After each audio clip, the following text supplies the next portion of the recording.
नमस्कार। BEd second year third paper और हम बात करते हैं जो पाठ्य सहगामी क्रियाकलाप है उसके अंतर्गत कौन कौन सी क्रियाएं आती है उसकी बात कर रहे थे। और लास्ट वीडियो में देखा कि खेल कूद, शारीरिक व्यायाम और छात्र संघ के बारे में। आज हम लोग बात करेंगे समाज कल्याण संबंधी क्रियाएं कि समाज के कल्याण से जुड़ी हुई, मतलब कि जिससे समाज का कल्याण हो सके, ऐसी कौन कौन सी क्रियाएं विद्यालय में आयोजित करवाई जाती है और उनके अंतर्गत कौन कौन सी क्रियाएं आती है उसके बारे में हम लोग चर्चा करेंगे। इसी के अंतर्गत सबसे पहला बिंदु है समाज सेवा क्लब। समाज सेवा क्लब, देखिए नाम से जैसे ज्ञान हो रहा है, समाज यानी समाज, जो समाज से जुड़ी हुई हो, सेवा मतलब कि जो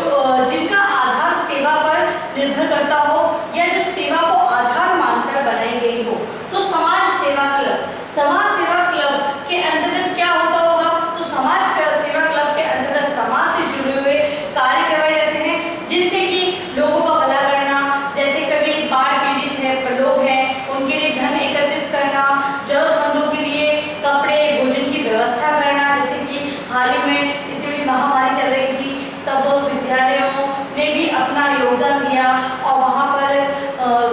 कुछ विद्यालय ऐसे थे जो भोजन की सामग्री उपलब्ध करवा रहे थे, जैसे रसद सामग्री है उनको उपलब्ध करवा रहे थे, कुछ हैं जो पका हुआ भोजन लोगों को उपलब्ध करवा रहे थे। तो ये सारा कार्य कौन करता है, तो पर्टिकुलर एक व्यक्ति नहीं करता है, यहाँ पर समूह के रूप में कार्य करवाया जाता है और ये समूह है उसको क्या नाम दिया गया है, समाज सेवा क्लब। तो विद्यालय में भी इस प्रकार के जो क्लबों की व्यवस्था की जाती है, विद्यार्थियों को उसमें इंक्लूड किया जाता है, अध्यापक है जो निर्देशन का कार्य करते हैं, विद्यार्थियों से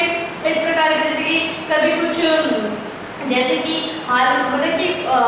लगातार चला रहे कुछ रोगियों के लिए कुछ धन इकट्ठा करके प्रति वर्ष विद्यालय से धन लिया जाता है और कुछ रोगियों तक पहुंचाया जाता है, क्योंकि कुछ रोग ऐसा है जिसमें व्यक्ति है बहुत ही ज्यादा पीड़ित होता है, वो किसी भी व्यवसाय से नहीं जुड़ सकता है, अपना जीविकोपार्जन खुद नहीं कर सकता है, इसीलिए प्रति वर्ष बालक है, विद्यार्थी हैं जो धन एकत्रित करके उन तक पहुंचाते हैं, तो ये एक सेवा का ही कार्य है। तो इसी प्रकार से बहुत सारे ऐसे कार्य हैं जो समाज सेवा क्लब द्वारा किए जाते हैं। ये भी एक क्रिया है जिसके द्वारा बच्चों को समाज से जुड़ी हुई गतिविधियों के बारे में बताया जा सकता है, समाज की सेवा किस प्रकार की जा सकती है उसके बारे में बताया जाता है। तो इस प्रकार हम कुछ बिंदुओं के माध्यम से देखेंगे कि समाज सेवा क्लब आखिर है क्या। बहुत विद्यालयों में बहुत से विद्यालयों में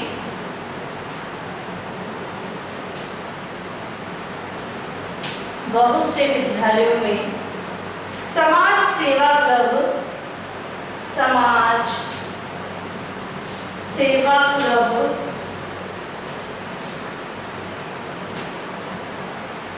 समाज सेवा क्लबों का संगठन, समाज सेवा क्लबों का संगठन किया जाता है।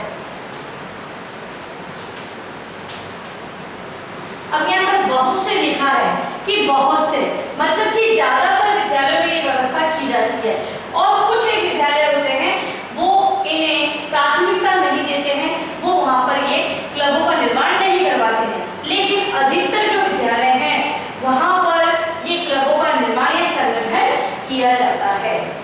इसके अंतर्गत इन सेवा क्लबों का मुख्य उद्देश्य, इन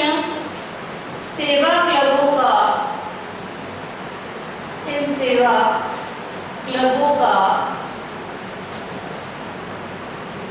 मुख्य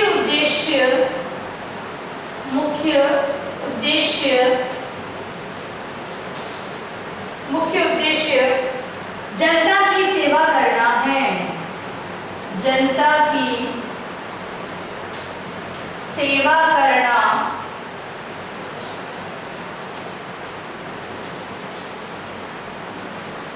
जनता की सेवा करना है। ये क्लब आवश्यकता पड़ने पर ये क्लब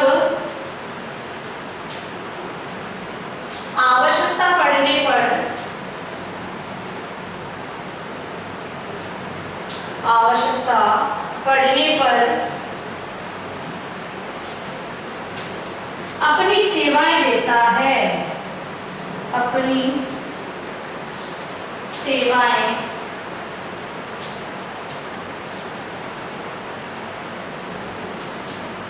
देता है। क्योंकि फिर क्लब को जब पता चलेगा कि उपरोक्त स्थान पर इस प्रकार की समस्याएं आ रही है, वहां पर लोग हैं किसी महामारी के शिकार हो रहे हैं और वहां भोजन सामग्री नहीं पहुंच रही है, फिर वहां पर वस्त्र बच्चों के पास नहीं है, किसी के पास नहीं है, तो ये लोग जहां पर आवश्यकता होती है तो आवश्यकता महसूस की जाती है या आवश्यकता के बारे में पता चलता है, तो ये क्लब वहां पर अपनी सेवाएं देता है। ऐसा कर इसके अलावा भी रक्तदान है वगैरह बहुत सारे कार्य होते हैं जो समाज से जुड़े हुए होते हैं, वो इन क्लबों के द्वारा किया जाता है। फिर है प्रौढ़ों को साक्षर करना। इसके अंतर्गत जो कार्य है वो है प्रौढ़ों को साक्षर करना,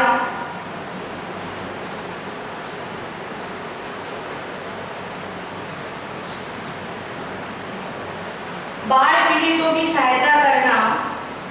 बाढ़ पीड़ितों की सहायता करना,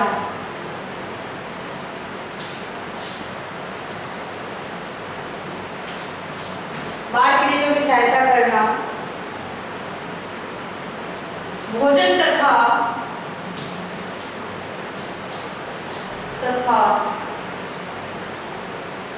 वस्त्र की व्यवस्था करना। तो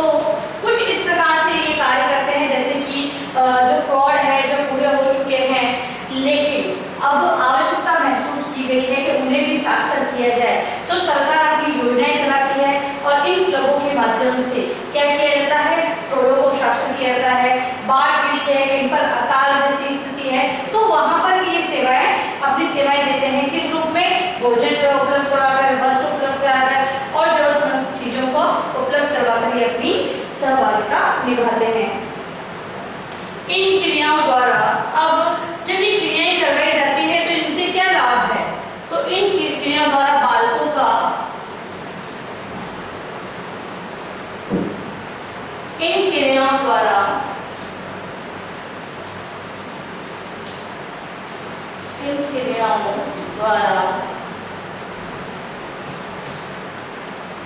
बालकों में सामाजिक गुणों का,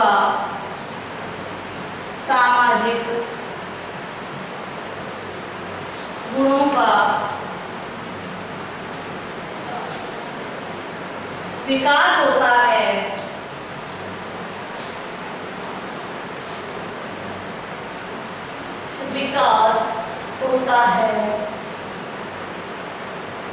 कौन कौन से, तो सहयोग, कौन कौन से सामाजिक गुण, तो सहयोग, सहानुभूति, सहयोग, सहानुभूति, सहनशीलता,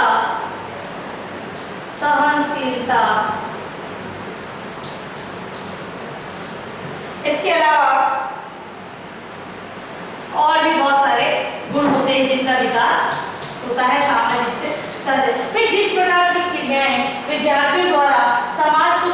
की सेवा को आधार मानते हुए की जाती है, तो उन प्रकार के गुण में विकसित हो सकते हैं, क्योंकि यहाँ पर दया भी आ सकता है, करुणा भी आ सकता है, दान करने की भावना भी आ सकती है, तो बहुत त्याग है, बलिदान है, इस प्रकार की भावनाएं भी इसके अंतर्गत बच्चों में ये सामाजिक गुणों का विकास हो सकता है। अब है सहकारी क्रियाएं। इसी समाज कल्याण के अंतर्गत दूसरी क्रिया है सहकारी, जो सरकार द्वारा या फिर किसी समूह द्वारा निश्चित की जाती है और सरकार द्वारा निर्धारित नियमों का पालन करते हुए उन क्रियाओं का संचालन किया जाता है, वो सहकारी क्रियाएं कहलाती है। सहकारी क्रिया।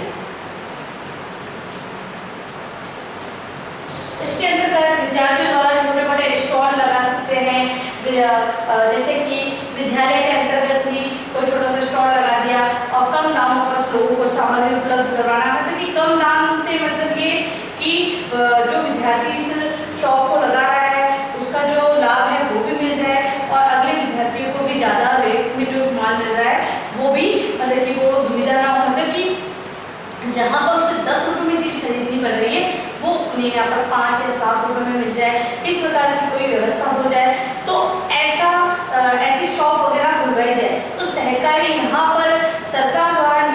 सरकार के नियमों को पालन करते हुए विद्यालय में ही कोई स्टेशनरी जैसे कि कॉपी किताब है, पेंसिल रबड़ है, कोई चार्ट है ना, इस प्रकार की जो सामग्री होती है उनको विद्यालय स्तर पर एक छोटी सी दुकान खुलवाकर विद्यार्थियों को, और जो ये इस दुकान को खोलेगा तो पहले तो वो सामान खुद उसमें डलवाएंगे, प्रधानाचार्य की देख रेख में वो सामान डलवाया जाएगा और बच्चे जब इस सामान बेच ले रहेगा तो उसमें जो लाभ होगा, जिन्होंने अपने अपना सहभागिता निभाई है उसमें 4 बच्चे हैं तो चारों में लाभ बढ़ेगा, ठीक है। तो इस प्रकार से ये दुकान का कार्य किया जाता है। तो सहकारी क्रियाओं के अंतर्गत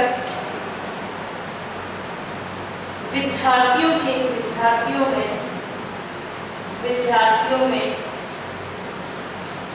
सहयोग की भावना का विकास होता है। विद्यार्थियों में सहयोग की भावना का विकास करने के लिए, सहयोग की भावना का विकास करने के लिए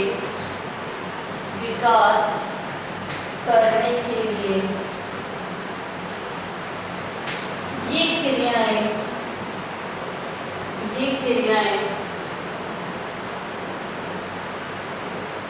आयोजित की जाती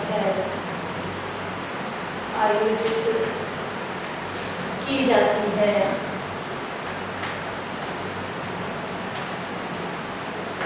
दूसरा जो है विद्यालय में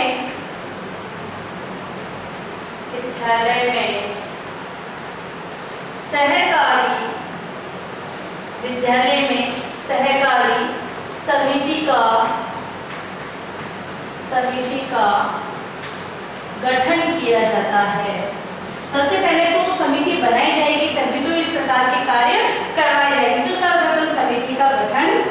किया जाता है। सहकारी समिति का गठन किया जाता है। इसके अलावा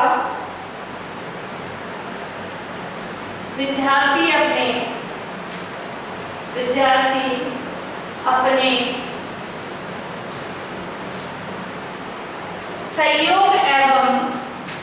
सहयोग मतलब साथियों के द्वारा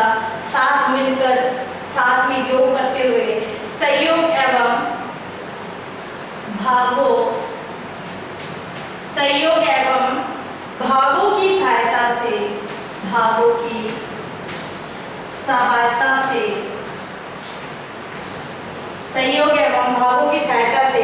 विद्यालय में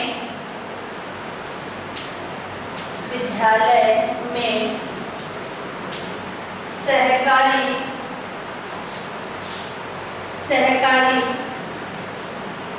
दुकान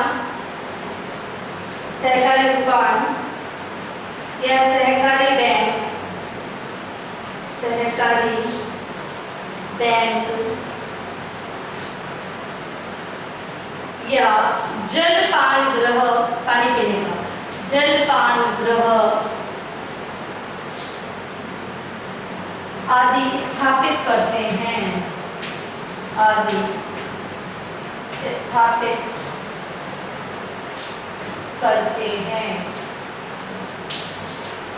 ठीक है। अब सहकारी अगर सहकारी जैसे कार्य के क्रिया हैं उनके अंतर्गत या तो दुकान खोले विद्यार्थी या सहकारी बैंक, जहां पर जो विद्यार्थी हैं वो महीने में एक बार या फिर रोज किसी भी प्रकार से हो सकता है वो अपनी जो धनराशि है जो उनको पॉकेट मनी वगैरह मिलती है वो उनको जमा करवा सके, ऐसे बैंक का निर्माण। या जलपान गृह मतलब कि जो जल की व्यवस्था की जाती है वहाँ पर अगर मिनरल वाटर की व्यवस्था हो, है ना,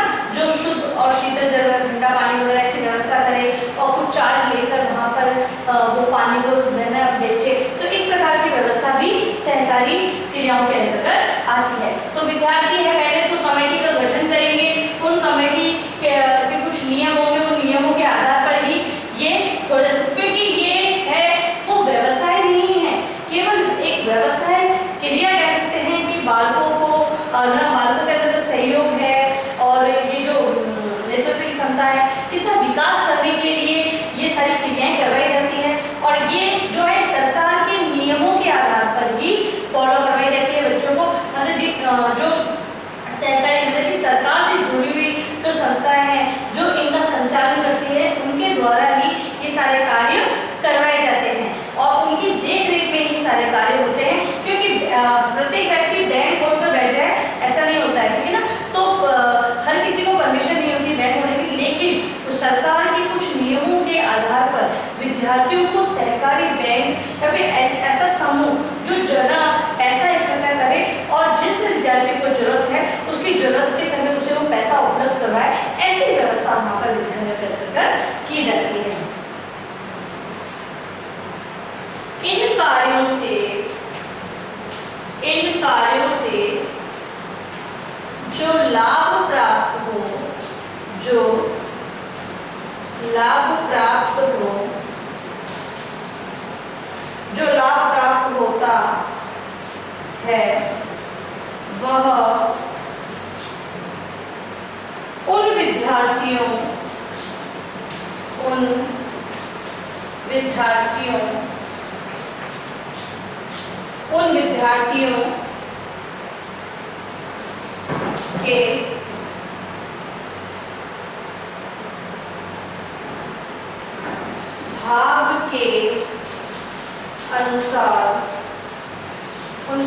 के भाग के अनुसार बांट लिया जाता है। जैसा कि मैंने आपको बताया कि विद्यार्थी हैं यहाँ पर समूह में कार्य कर रहे हैं, कोई एक विद्यार्थी इस दुकान को, शॉप को नहीं खोलेगा या बैंक को नहीं खोलेगा या जलपान गृह को नहीं खोलेगा, ये उदाहरण के रूप में है। तो समूह में कार्य करेंगे और समूह में जब ये कार्य करेंगे तो किसी भी व्यवसाय कोई व्यक्ति खोलता है तो उसमें पहले उसे पैसा लगाना होता है, बाद में उसे वो लाभ प्राप्त होता है। तो जब पैसा लगाते वक्त सभी ने पैसा लगाया है, 1 2 ने 4 ने 6 ने, तो जब लाभ की बात आती है, जब अंत में सारी बिक्री हो जाती है और अंत में जब लाभ होता है और जो मूल रकम है वो निकाली होती है, तब क्या होता है कि ये सारा धन है वो विद्यार्थियों में बांट लिया जाता है, मतलब कि जिन्होंने पैसा लगाया उनमें बांट लिया जाता है। इसके संचालन का कार्य, संचालन की जैसे बात करें तो प्रधानाचार्य को समय समय पर देखरेख करेगा कि कौन कौन सी सामग्री के बच्चे हैं, बच्चों को ये पता नहीं होता है कि हमें कौन कौन सी चीजें रखनी है, तो समय समय पर जो प्रधानाचार्य है वो अपनी सहभागिता निभाएगा और विद्यार्थियों को इसके संचालन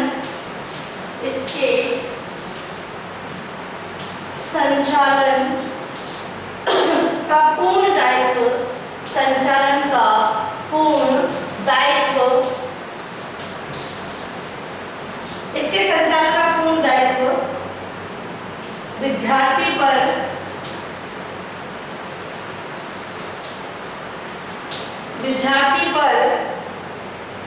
रहना चाहिए। तो संचालन का कार्य कौन करेगा? विद्यार्थी चाहिए, परंतु बालकों के पथ प्रदर्शन का कार्य, बालकों के पथ प्रदर्शन का कार्य एक शिक्षक कार्य के लिए, प्रदर्शन के कार्य के लिए,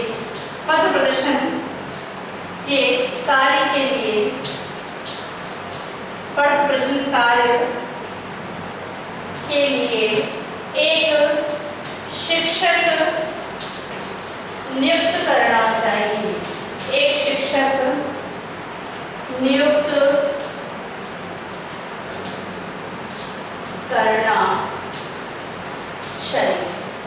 ठीक है। फिर कमेटी जब गठित की जाती है तब ये निर्धारित करना चाहिए कि उपरोक्त विद्यार्थी हैं वो समूह में एक शॉप खोलेंगे, जलपान गृह खोलेंगे या बैंक का निर्माण करेंगे, बैंक खोलेंगे, ठीक है। छोटी सी जो बैंक होगी विद्यालय स्तर पर जो चलती हो, विद्यार्थियों का पैसा इकट्ठा कर विद्यार्थियों को वो समय पर उपलब्ध कराए, ऐसी बैंक, ठीक है। तो जो विद्यार्थी वो संचालन का पूरा कार्य करेंगे, कैसे, अगर दुकान की बात करें तो सामान किस प्रकार लाना है, कहाँ से हमें सामान लाएंगे तो सही पड़ेगा, कहाँ से हमें लाभ ज़्यादा मिलेगा, वो सारी क्रियाएं हैं वो विद्यार्थी ही करेंगे। लेकिन उनका पथ प्रदर्शक, उनको रास्ता कौन दिखाएगा, तो वो एक शिक्षक दिखाएगा, क्योंकि विद्यार्थी हैं तो विद्यार्थियों में इतना अनुभव नहीं होता है जितना कि शिक्षकों में होता है। शिक्षक हैं वो विद्यार्थी रह चुके हैं, अब वो शिक्षक बने हैं, कुछ अनुभवों को उन्होंने ग्रहण किया है, तो उस अनुभव के आधार पर ही शिक्षक को पथ प्रदर्शन के रूप में या पथ प्रदर्शन जो रास्ता दिखाता हो इसके हिसाब से उसे रखना चाहिए कि कोई भी कार्य हो विद्यार्थी स्वयं तो करेंगे लेकिन शिक्षक की देख रेख में वो कार्य को करेंगे। अब है प्रधानाध्यापक किन चीजों का ध्यान रखेगा, तो प्रधानाध्यापक द्वारा ध्यान रखने वाले बिंदु, तो उसमें सहकारी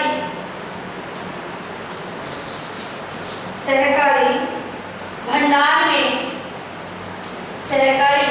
में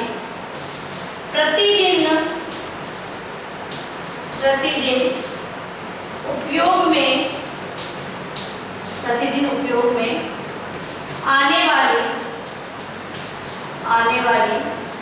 सामग्री रखी जाए। अब यहाँ हम विद्यालय की बात करें, विद्यालय में ये कौन कौन सी क्रियाएं हो रही है, क्योंकि पाठ्य सहगा में क्रियाओं के साथ साथ इन क्रियाओं को हम ले रहे हैं, तो किन आधार पर ले रहे हैं और विद्यालय में ही ये आयोजित हो रही है। तो प्रधानाचार्य को क्या ध्यान रखना है कि वो सहकारी दुकान में विद्यार्थी प्रतिदिन उपयोग में आने वाली सामग्री को रखे, इसका विशेष ध्यान रखना है। ऐसी कोई सामग्री को उस सहकारी दुकान में नहीं रखना है जो कि प्रतिबंधित है, सरकार द्वारा उसका उपयोग करना विद्यालय में दंडनीय अपराध है। ऐसी कोई चीजें विद्यार्थी दुकान में न रख ले, इसीलिए प्रधानाचार्य को ये ध्यान रखना होगा कि उन्हें लिस्ट के रूप में भी पकड़ा दी जाए कि आप प्रतिदिन ये चीजें उपयोग में लाई जा रही है, विद्यालय में इन चीजों का ज्यादा उपयोग होता है, तो आप इन चीजों को आप अपनी दुकान में रख सकते हो। तो सहकारी भंडार में प्रतिदिन उपयोग वाली वस्तु रखी जाए। संगठन है वो विद्यार्थियों द्वारा ही किया जाए। संगठन विद्यार्थी द्वारा किया जाए। प्रधानाचार्य को ये ध्यान रखना है कि ऐसा ना हो कि सारा कार्य है वो शिक्षकों द्वारा किया जा रहा है, विद्यार्थियों को कुछ खबर नहीं है, या क्योंकि हमें जो पाठ्यक्रम की क्रियाएं हैं वो हम विद्यार्थियों के लिए करवा रहे हैं। भविष्य में ये कहाँ पर उनको उपयोग में लाएगी, कहाँ पर व्यवहार में आएगी, तो व्यवहार तो उन्हें ही हमें सिखाना है। शिक्षक तो खुद प्रशिक्षण लेकर आ चुका है, उसे तो इन चीजों का ज्ञान है, तभी तो वो अपने व्यवसाय से या शिक्षण के व्यवसाय से जुड़ा है, क्योंकि वो तो जुड़ चुका है, उसे आगे ये वाला कार्य नहीं करना है। लेकिन जो विद्यार्थी हैं वो भविष्य में इनका उपयोग कर सकते हैं, तो उन्हें ये सारा कार्य दिखाना है। तो प्रधानाचार्य को ध्यान रखना होगा कि संगठन है वो विद्यार्थियों द्वारा ही किया जाए और अध्यापक है वो केवल पथ प्रदर्शक के रूप में कार्य करे। इसके अलावा कार्यभार वाणिज्य अध्यापक को दिया जाए। कार्यभार वाणिज्य अध्यापक को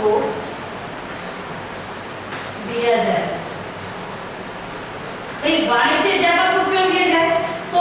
कॉमर्स वाले जो अध्यापक होते हैं उनको जो पैसों का लेन देन है, ठीक है, हिसाब वगैरह रखना है, वो वाणिज्य, क्योंकि वो व्यवसाय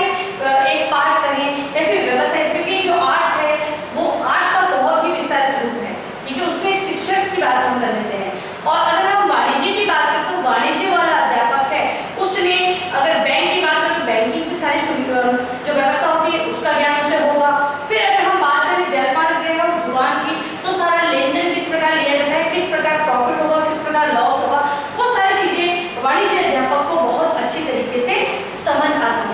इसीलिए अगर हो सके तो वाणिज्य अध्यापक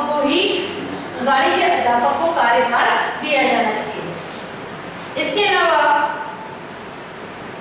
सामान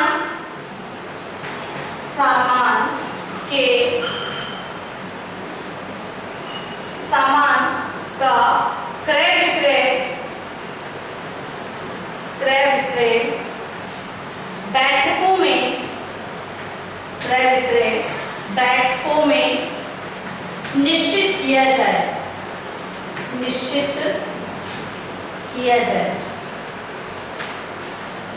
अब जो प्रधानाचार्य है वो क्या ध्यान रखेगा कि जो सामान बेचना है, सामान का क्रय खरीदना और विक्रय बेचना, ये दोनों कार्य बैठकों में निश्चित किया जाए कि सामान हम इतने मूल्य में ला रहे हैं और इसे बेचना इतने मूल्य में है। ये सारी जो गाइडलाइन है वो प्रधानाचार्य की देखरेख में होनी चाहिए, क्योंकि यहाँ पर हमने अध्यापक तो निश्चित कर दिया, अध्यापक तो प्रॉफिट और लॉस के बारे में बता ही देगा, लेकिन ये बात किसकी गाइडलाइन के अंदर होनी चाहिए, तो प्रधानाचार्य को सारी चीजें पता होनी चाहिए। तो जो समिति का गठन किया गया है तो समिति पूरी बैठेगी, इसके अलावा जो अध्यापक है वाणिज्य वाला वो बैठेगा और प्रधानाचार्य उसकी देखरेख में सारे कार्य होंगे। अब अंत में हम लोग उसको कल और कंटिन्यू करेंगे। अब अंत में आप लोग लिखेंगे गृह कार्य प्रश्न, नेक्स्ट क्लास में इसे कंटिन्यू करेंगे। अब आप गृह कार्य प्रश्न लिखें, गृह कार्य प्रश्न।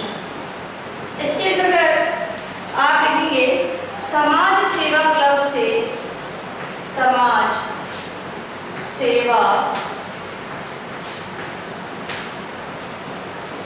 से क्या तात्पर्य है।